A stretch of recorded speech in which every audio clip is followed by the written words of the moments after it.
Hello, this is Orlando Mayor Buddy Dyer. Welcome home. Soar into tower. We are ready for takeoff.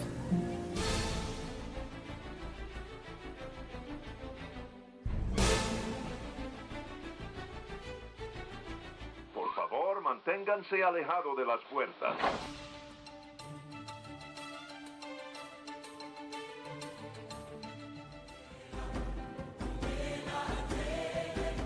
Hey, it's Amy from DVC Clubhouse. Hey Clubbers, it's Scott from DVC Clubhouse. Hey, it's Kathleen from DVC Clubhouse. Welcome aboard. It's Phil from DVC Clubhouse.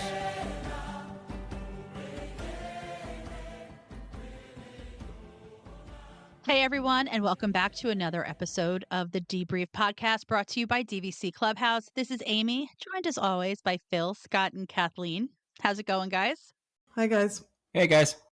Welcome aboard, guys. I think that's the cleanest intro you have done to date. That was well done.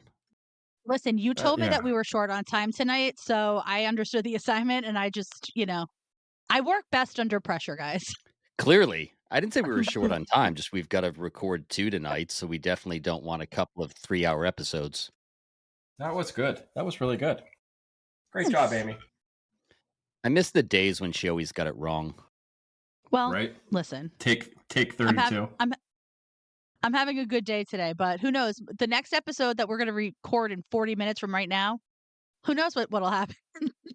Oh, give Scott and I some time. You said you're having a good day so far. We can wreck that. Oh, so heartwarming. I won't do that to you, Amy. Fine. It's okay. the holiday season. I'll be nice. Meh. Well, speaking of the holiday season, today on the DVC Clubhouse Facebook group, I posted a picture of the Osborne family spectacle of lights that used to adorn the streets of New York, the now defunct streets of New York at Hollywood Studios. Because I was just feeling, I saw posted in another group, I saw a bunch of pictures posted, so I Googled it and was looking through some pictures and videos that were up, and I was just feeling really sad that those are gone, especially since we're in the holiday season right now, and I'm going to be making a trip down there. That to me was just so disappointing when they took those away, because it really was a spectacle. It was absolutely spectacular. One of my best memories of doing a Run Disney race was when back in, I think it was 2014, when the Wine and Dine half marathon was still run at nighttime, and you ran down to Animal Kingdom and then back up through Hollywood Studios, and you would run through this spectacle of lights, and it was just amazing. And yeah, I just have a lot of nostalgia for that. So I thought that tonight we could kind of mourn the loss of the things that we used to love that are gone. Sorry, Phil. I'm going to Rivers of America. Not technically. We're not there yet, but No, I'm in pre-morning. I'm sorry. I quit. Listen, we're probably going to have an entire episode when that happens, like because it'll really be like a therapy session. We're going to have to just. You think one episode is going to be enough for the therapy session I will need when they close down Rivers of America? I mean, we'll have it like a real therapist on standby just in case. Better bring in Dr. Phil, Dr. Laura, Dr. Ruth. The Lauded, Dr. you name it, Thorazine. I'm going to need it all. Dr. Teeth. No. Well, that could bring us to another thing that people are mourning is the impending loss of Muppet Visions 3D. But that's still here. Let's not, you guys, let's not get ahead of ourselves. Let's focus on the positive. We're keeping Dinosaur through 2025, Kathleen. I didn't even read the article. Why is that happening? I didn't have time to read it yet. I guess I don't have to write it again. I told Scott that I would write it one more time, but since it's going to be here. So all the way through 2025, they're going to keep it? I would imagine that they're probably trying to prolong closing it for as long as possible, because with that ride closed, like, I mean, really, like, becomes a quarter day park. There's three rides and then people are out of there. I mean, All right, I have an idea though. Kathleen, last week, Scott told you that if you could, with one guess, figure out what character was on the pin, he would book a cruise. So I have a counteroffer here. Scott, Oh. if you can guess how many fingers I'm holding up, Kathleen has to go on dinosaur again. Move it over that way. 2. Correct, sir. Thank you. We'll get her to go on. Is that your least favorite ride? Or is it it's tough to be a bug? Because I know it's a toss It's up. both of them. Both of them? Yes. They're tied. Yeah. Okay. What We'll about get her- Mission Space? I'll ride that. No problem. She did. She was a champ riding that. She kind of made me look bad because she just jumped on the orange one. No issues at all. You couldn't pay me enough money to get on orange Mission Space. Forget about it. I get sick. For the record, Mackenzie fully intends on shaming you onto the Skyliner next Friday I'm perfectly fine with that. Okay. at night. Nobody said at night. I didn't say when. There were no time constraints here. But And I for think the Mackenzie, forecast I says will. it's going to be windy. Oh, isn't it always? That's all right. They'll shut it down then.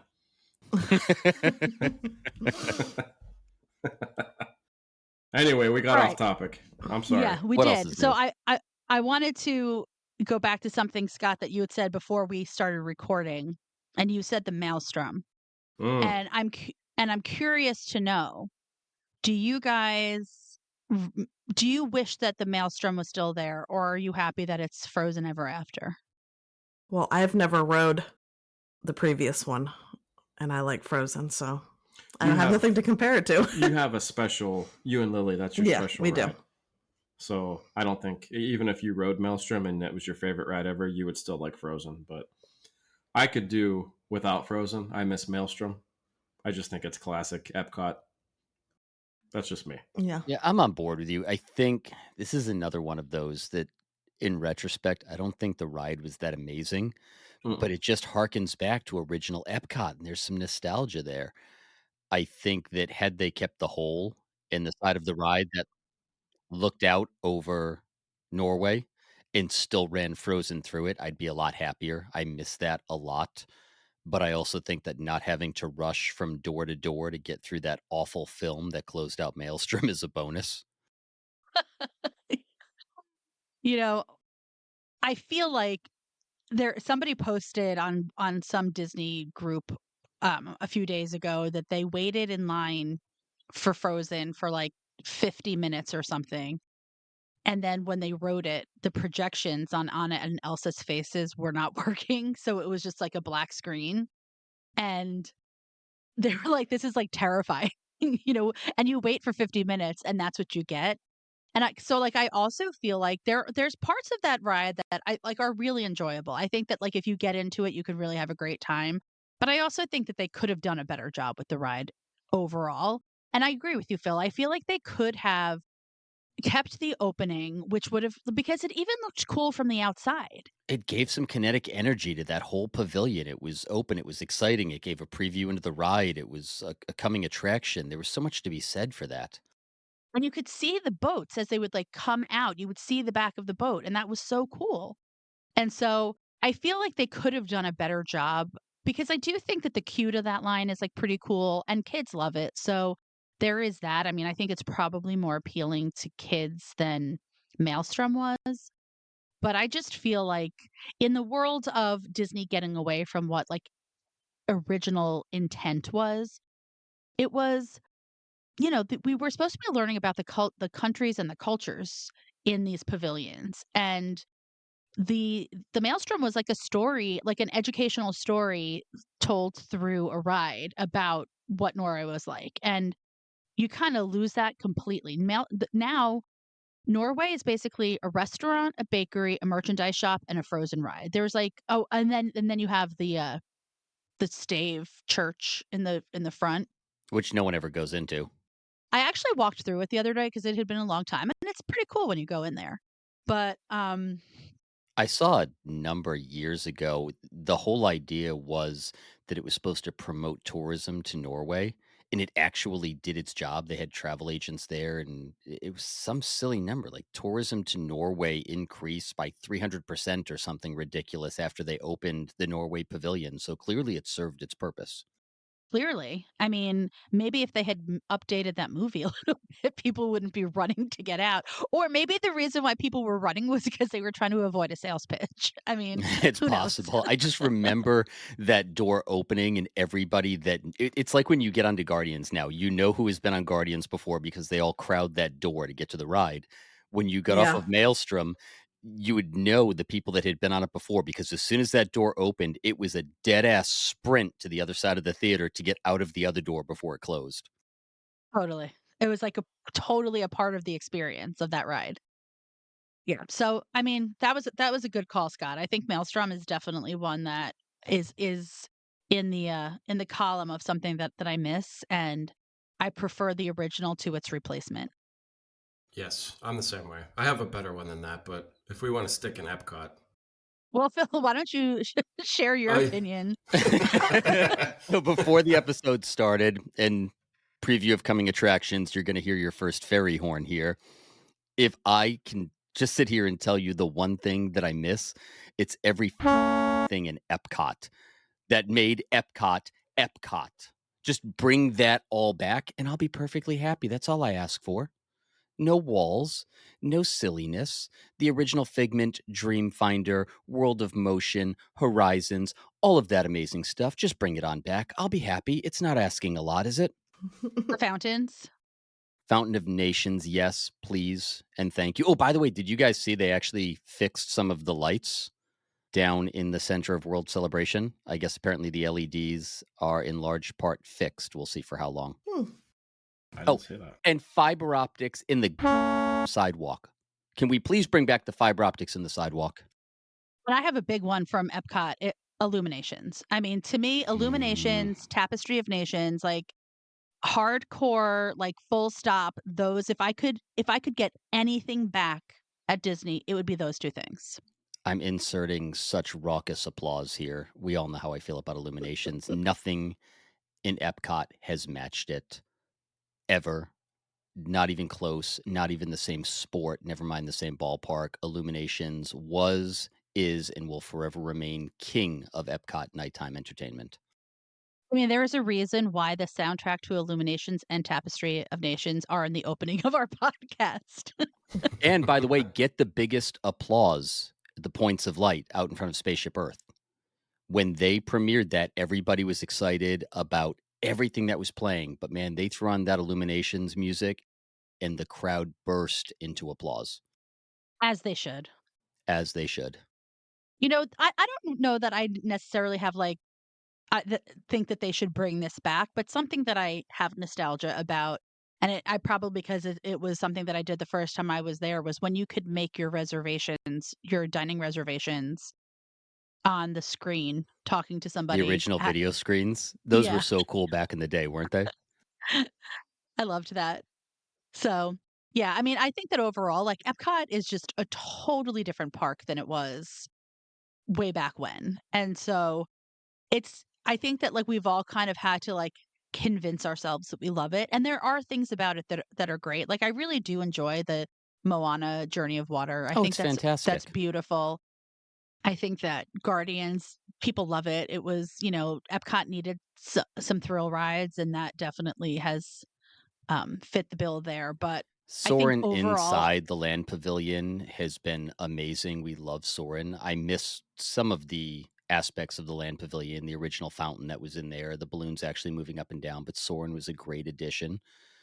yeah, I just think that overall, like the vibe of Epcot is totally different than what the vibe of Epcot was, you know, in its original iteration, which, Yeah, there's very little edutainment left inside of Epcot. yeah. But Kathleen, there were a couple of things that you feel very strongly about. They've led to boycotting. Yes. Well, one of the things is over at Geyser Point is my brisket chips that are gone. I really wish they would bring those back. It's not a ride, but it's food, and that's important. We need to pour one out for the brisket chips. We got I, to I tell do. everybody your first trip was in 2020. yes. So prior to 2020, you never got to experience No. some of the classic, the Epcot things that we're talking about, I've seen pictures and the heard about Osborne it, but lights. Yeah, but there there, you have know been what? There is one thing that I liked on our first trip to Epcot, and it's not anymore. It's the music when you walk in. I heard different music than what you hear now, and I liked that music. I don't know. Mhm. I don't know what music it was, but The original entrance loop. I actually think the new entrance loop isn't bad, but yes, I know exactly what you're mhm. referring to. We actually have that. It's like a 2 hour or 3 hour loop. And I went and found it. And it is actually the music we play sometimes at night when the kids are going to bed because it's just so phenomenal. Well, I mean, and Kathleen, I think that you have experienced one of the most controversial slash divisive changes that has happened, and that has been the Splash Mountain conversion to Tiana's Bayou Adventure. So, I mean, as somebody like if you had asked me a couple years ago what is my favorite ride, I would say that it's Splash Mountain for sure, hands down. Like there was no question asked. So I definitely miss Splash Mountain. I think that they did a great job with Tiana. I don't know that it fully has like replaced Splash Mountain in my heart. Um, I think nostalgia is part of it, and I just also think the storyline is a little bit weird. It's like, it's too contrived. It's not natural enough. So that I like Tiana's. I do think that it's like a little bit more up to date, a little bit more current, and makes sense for like today's youth. But I will always and forever have a very special place in my heart for Splash Mountain.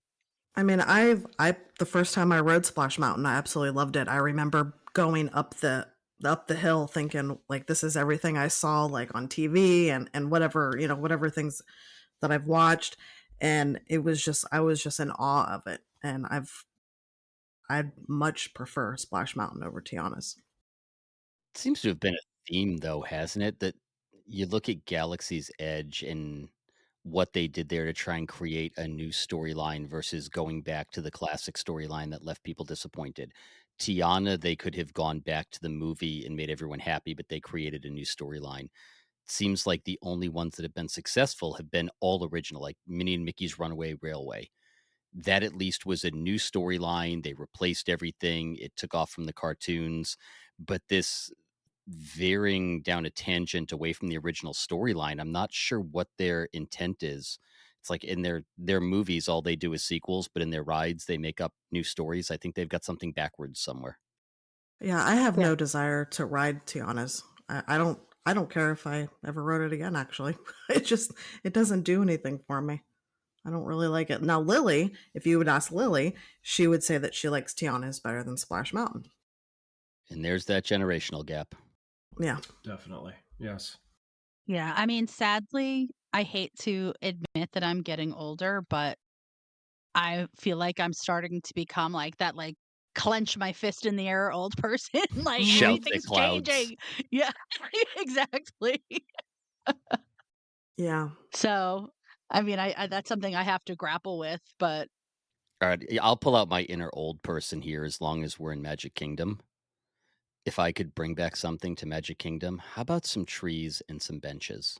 Could we just a few, please, just to break up the sight line, maybe a tiny bit of shade, somewhere to sit down other than a sidewalk with someone spilled ice cream on it?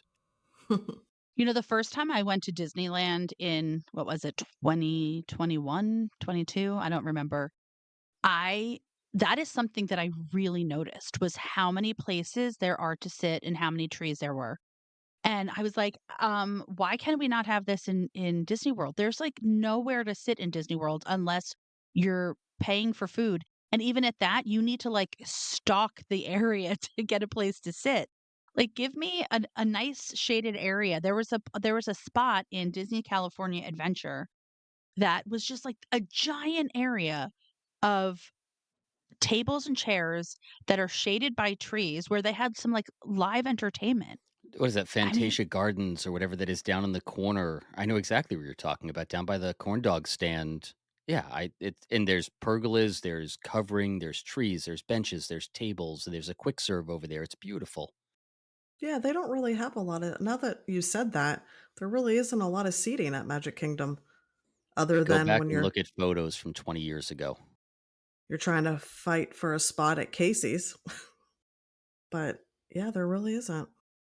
Well, even at ride exits, I feel like they used to have benches nearby so that people who were like not riding the rides, they had a place to sit while they were waiting for their family to come off the queue. But it's like they've just taken advantage of every single bit of space that you could possibly have. I mean, I think maybe in fairness too, like there is so much stroller parking that I feel like when these parks were first built, that wasn't a thing. Like either you either your kid walked, you carried them, or you just didn't go. Now it's There like are we've got these acres double of stroller wides. parking. Yeah, it Yeah. just goes on and on and Yeah. on. I mean, look at around the carousel. That pinch point is Mhm. bad enough to begin with. Then you pack in 4,000 strollers. Yeah. You can't get through there.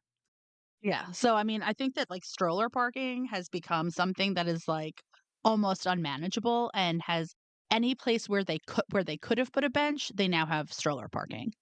Oh, you know what that means? We all need to start getting pushed around in strollers. Give it time. I mean, look, we are getting older. I said it. At least I am. Give it time. I wouldn't object. I mean, after walking 25,000 steps a day, believe me, it has crossed my mind. We've actually said that to the kids. Just remember, kids, once you get the contract, that means this turns around and you start pushing us around. And I mean, Yeah. just to kind of similar to what you said about Epcot and how it's like kind of like the vibe is totally changed. I actually feel like that's happening at Hollywood Studios too. Like the vibe of Hollywood Studios is very different than when the park first opened because it was all very much about being like a movie studio. And now it's about these IP based lands. And I mean, I have to say, like, yes, people love Mickey and Minnie's Railroad, whatever it's called. Runaway Railway. Okay. MMRR, that's all I know. You just have this mental block because your favorite ride has been pulled out. So you can't bring yourself to say Minnie and Correct. Mickey's Runaway Railway. It was on my Right. list. Yeah, because Great Movie Ride was just absolutely epic. And while Mickey and Minnie's is cute, it is not epic. Like, it just is not. And I feel like I guess now it makes more sense because the park isn't a tribute to movies anymore. Because that ride really was like the heart and soul of that park, like what that park was about. It was a tribute to movies and You like the basically had golden that in the age of backlot Hollywood. tour. Like that Yeah. was the park. Yeah. And so Hollywood Studios, I mean, honestly, I feel like they need to even change the name of Hollywood Studios because that name doesn't even make sense anymore. Well, didn't they test a bunch of names 5 or 6 years ago? I seem to recall there being a survey that went out to test new names for it. Instead of Hollywood Studios or when they were making the change from MGM to Hollywood No, Studios. just 4 or 5 years ago. I want to say Jim and Len maybe had come up with a survey that had gone out that had different names and fonts when they were talking about changing up the park, and it's kind of vague in my head. But yeah, they thought about it at one point. I know they did. There was something out there. I mean, what because once we have Monsters Land or whatever it's going to be called, this is basically just a park that has 3 different IP-based lands. And it doesn't feel very Hollywood to me, especially because when you think about Hollywood, you don't think, at least for me, I don't think about Pixar. I don't think about CGI. I think about actual like people on a studio, like in a backlot recording movies. So like there's like to me, there's like a disconnect between Hollywood and what these lands are.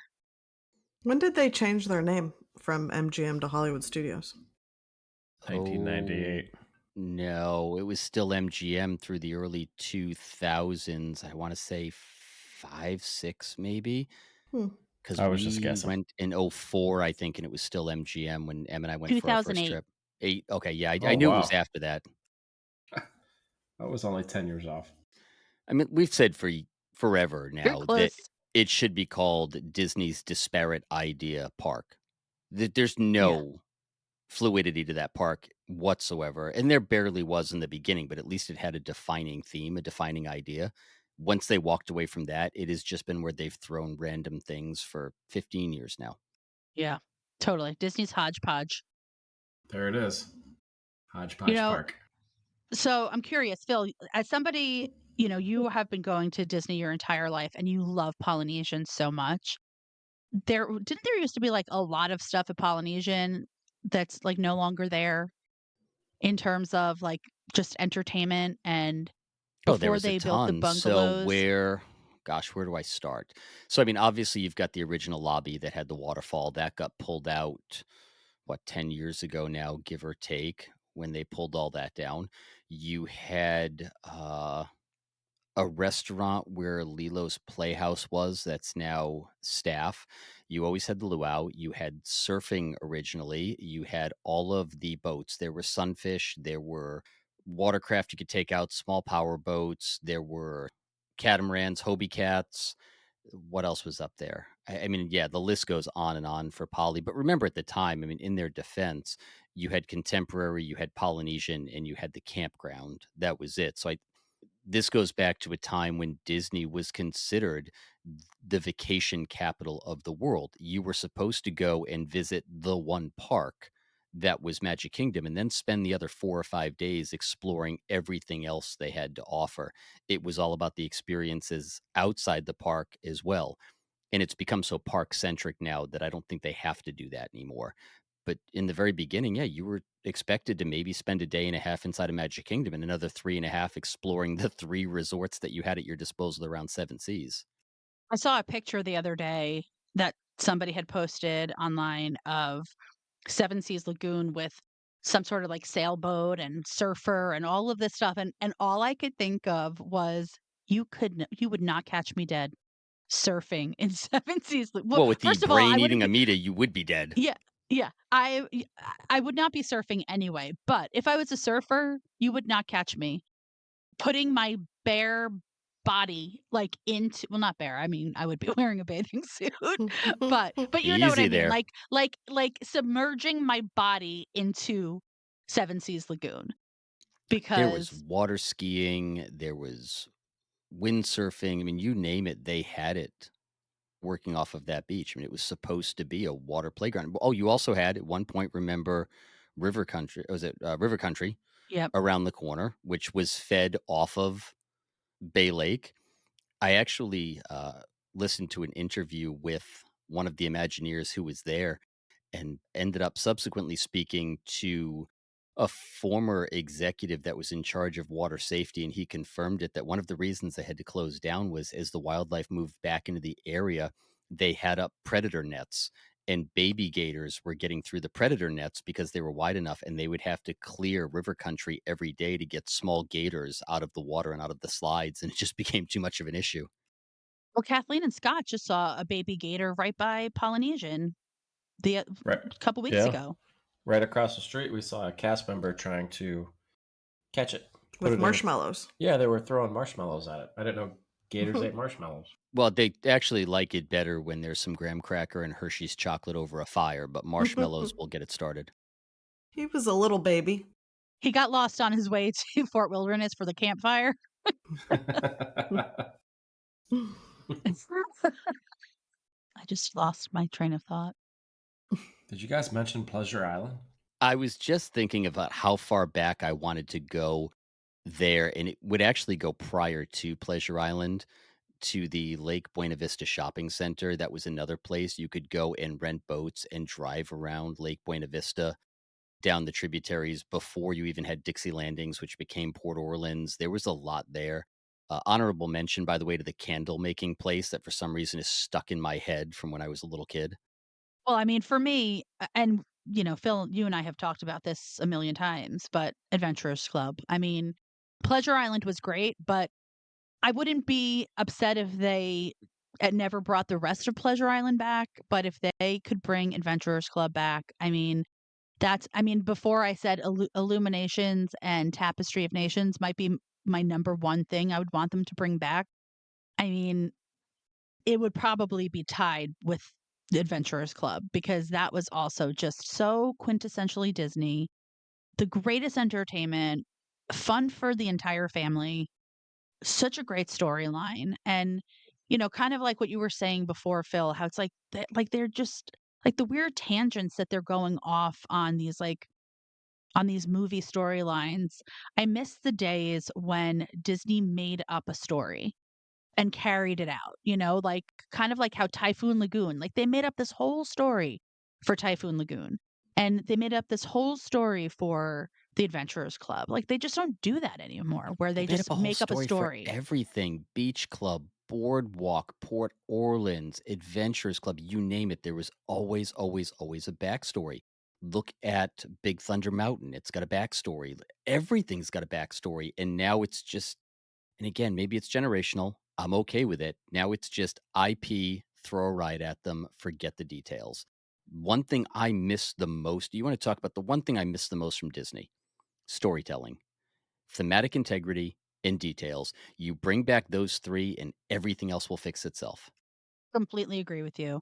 I mean, I think that that's like a perfect kind of way to like wrap this up is to just kind of talk about how I think the stuff that we're mourning the loss of have that in common, where they were bringing a story to life. Even Dinoland USA, which I mean, had its shortcomings and is clearly going away, but the amount of detail that went into creating that land in terms of just the storyline and how you could find bits of the story in in the dig site, in the restaurant, like they used to do such a good job of telling the story that you bought into. It was like a complete like this total lore that you bought into. And that's why I loved the Adventurers Club, and that's why I think Typhoon Lagoon is so cool, and that's why, the Polynesian was such a. I think it's why it's people have so much nostalgia around it because they created this entire kind of story around like for people to immerse themselves in, so that they really did feel like they were like visiting like French Polynesia, and Disney they really have gotten away from it. It's like they just take whatever story is popular right now in the movies and throw it someplace to try to, make it a popular attraction. And in doing so, they're kind of destroying the integrity of the original story and then kind of destroying the integrity of the park, which was at one point a blank canvas for unique new storytelling, not just something that was like already existent. Bruh. Yeah, can't do much better than that. I have some salty remarks to throw back there, but they would just reduce what you said, and I'm not going to do that. What'd you just say, Scott? I said, bruh. Why? I got a few. Oh. Let's hear it, buddy. Well, they're not as in depth and important as those, but I'm talking about like the things that everybody misses, like Fast Pass. Who doesn't miss Fast Pass? You Did don't you love experience? Genie Plus? Who does? I mean, raise your hand if you do love Genie Plus. I did not get Bob to Iger's hand experience. just shot up so fast. I didn't get to experience that, but we had them booked for our first trip before. Are you COVID even happened. talking paper Fast Pass? Paper Fast Pass, or just in general, what you could do? How many was it before your trip? 60 3 days before your trip, 3, and then you go to remember the kiosks at Epcot or anywhere. You could go to Yep. the kiosk and get another one. You talk about Fast Pass. You want to know one of the things I miss, and we did it all the time. And it actually was not something we did inside the parks or we got. We would inevitably end up with a Fast Pass, a paper ticket that ended up in our pockets, either at any time, and those would go like 30 days because they handed them out constantly, or ones we had gotten that had spit out of the machine. Inevitably, after we checked out, I would find a couple that were still good for the week or 2 weeks, and we would find a family coming off of a plane in Orlando that you could clearly see were going to the parks, and I'd walk up and I'd hand them the fast passes. And you want to talk about landing in Orlando and suddenly having magic thrown in your direction? Like, "Hey, I can clearly see you're going to the parks. Here's 4 passes to Big Thunder Mountain when you get there." That's nice. That's awesome. That's some nice pixie dust. Definitely. Just to like a throwback to the paper fast passes, something that I do not miss is at rope drop how people would sprint to the most popular rides. It was literally like an Olympic event to try to get an early fast pass for like I remember when Toy Story Mania opened. I mean, people would be sprinting to go put their ticket into the kiosk to get their fast passes back. And it was like survival of the fittest. I mean, so in that regard, like I do kind of see why like the necessity for being able to book them online because people needing to run as fast as they could to get and like you would beforehand you would give your tickets to like the fastest runner I was just in the going to say the group. same thing. It wasn't whole families running. Right. It was just a bunch of dads and Yeah. some moms just abandoning their family to Yeah. make the mad dash. Like, all right, Yeah. you go sit there and you would just grab all of the cards and get to that machine as fast as possible. Yeah, when we would travel with my sister's family, it would be my brother-in-law. He was the fastest runner. So we'd be like, "Ron, take all of the tickets and run as fast as you can and get us our Toy Story Mania fast passes." And I'm sure that there were a lot of people who got injured because I've done Run Disney races where I've seen seasoned runners like fall down and like really get injured. And you know where like Toy Story Mania is. It was always in the same spot. People needed to like run down those stairs. This was dangerous stuff, guys. I mean, people still run at Rope Drop now. Oh yeah. They're going, like, especially for Magic Kingdom, they're going right over to Mine Train. Mine Train, Avatar if you're at Animal Kingdom. Some woman pushing a stroller, screaming at her family to keep up. It's entertaining as can be. Do you have any more? I got a couple more. They're stupid, but I got a couple that I miss. Magical Express. Nobody said Magical Express. I did experience that. Baggage You did. transfer. I've said it before. I could care less about Baggage Magical transfer. Express, but goodness, give me those yellow stickers back and let me just hand you my luggage in Providence and get it in my room in Orlando, please. But your vacation started right when you got out of the airport and you got on the Magical Express. You know, that bus. Like, you just got on there and it was like, all of a sudden it was like, I'm on vacation. I miss that. I don't know. I think a lot of people miss that. Nobody said the band at Grand Floridian. Anybody know the band at Grand Floridian? The orchestra? I do. Yeah, the orchestra. I mean, come on now. Like That's a big one. Yeah. Crown Jewel. Oh, speaking of the Crown Jewel, the tea room. I mean, I love the tea room so much. And yes, that is something that I wish I wish I would come back because I would love to do that with my daughters now that they are like grown. We did it when they were little. I would love to do it now while they're grown. Well, when we were there last week or whatever it was, the room has couches in there and tables and people were sitting in there. It's just a sitting area. Yeah. Nobody said be our guest lunch. What? Nobody misses that? Nope. No. Nope. That would be a no. That's a no for me, dog. Yeah, the weirdest mashup of counter service / sit down. It was just an odd experience. And the only other thing I could think of was I miss Animal Kingdom being open past 6:00. I did experience that. That was nice. I mean, it's wild that there is an entire land that it was like really designed to be a nighttime draw. And you can never see Pandora glowing in the dark because it's never dark when you're there. My picture on my phone for Scott is him sitting in Pandora in the dark with all the lights on. With the ground lit up? Mhm. Yeah. Yep. Her favorite picture is you in the dark. That doesn't say much for you, buddy.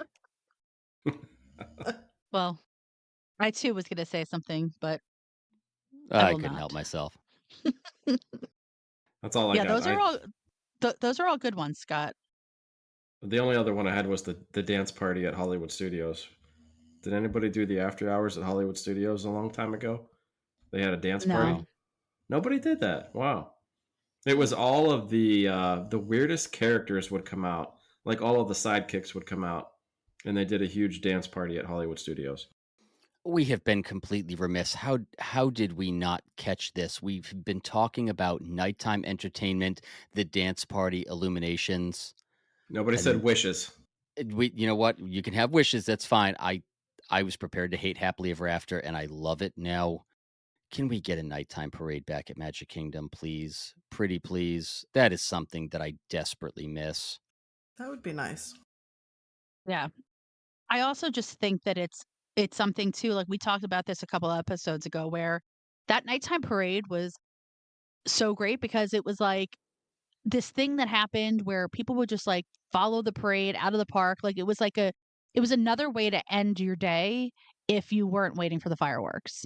And it was so fun. Like talking about energy, like there was like this kinetic energy on Main Street USA at nighttime when that lit up parade is coming down the street. Like just yeah, that also feels. And the one thing is like during these after hour holiday parties, like the Halloween and the Christmas parties, like it is so fun watching those parades. But when you think about like the light up parades like Spectro Magic or the Main Street Electrical Parade, like those were just like another level of cool. Like especially I mean again, like I'm thinking about it through the lens of like seeing it for the first time when I was like 14 years old, and it just felt so amazing.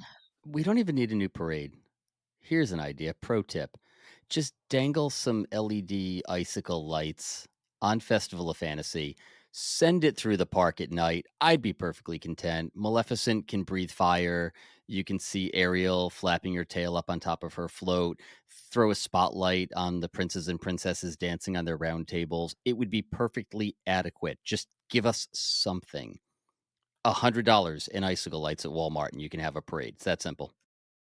Kind of like your bootleg Osborne. I wonder if that's not what sparked off your Osborne Spectacle of Lights nostalgia, was seeing you walking through the local zoo with that awful bootleg version of it. Well, it made me laugh when you said that, and then yes, I I did start doing my deep dive of nostalgia when I saw that, and then somebody posted it on a group today, and I was like, "Oh my gosh!" Like it was just amazing, so amazing. All right, guys, you ready to wrap it up? I know we have to do two because you all leave in just a few days and I leave in a week. So Yeah. The only other thing that I really miss is the a la carte menu at California Grill. you can get that at the bar now, right? You can, but there's only like 8 seats, so Miss the sushi. Gosh, I miss that sushi. oh, I miss Yoshi. She was the sushi chef. I miss her a lot. Yoshi? Yeah. It's not the Nintendo Yoshi, different Yoshi. That's the only one I know. Thank you. She was like one of like a very few sushi chefs in the world, female sushi chefs in the world. And she was amazing. And she left because one of her children had kids, so she left to become a stay-at-home grandparent. Aw. Yeah. Isn't that sweet? Yeah, great. So anyway, I think we can wrap it up now that we're talking about sushi chefs and grandchildren. Perfect. All right, guys. Well, thank you as always for playing along with us. You could give us a 5-star review over at Apple Podcast or anywhere you listen to your podcasts. That would help us reach a few more people. Amy? And also, please join us on the Facebook group, DVC Clubhouse. It's a lot of fun over there. That's where we talk about all the events that we plan, and you can join in on the conversation, join our meetups. We're also on TikTok, Instagram, and YouTube. And until next time, we'll DVC you real soon. Bye, guys. Bye, guys. See you guys. And so our journey comes to an end. Oh, no, please, can't we go back to page 1 and do it all over again? Started this thing together, and that's how we'll finish it. Because that, my friends, is where the magic lives. Happily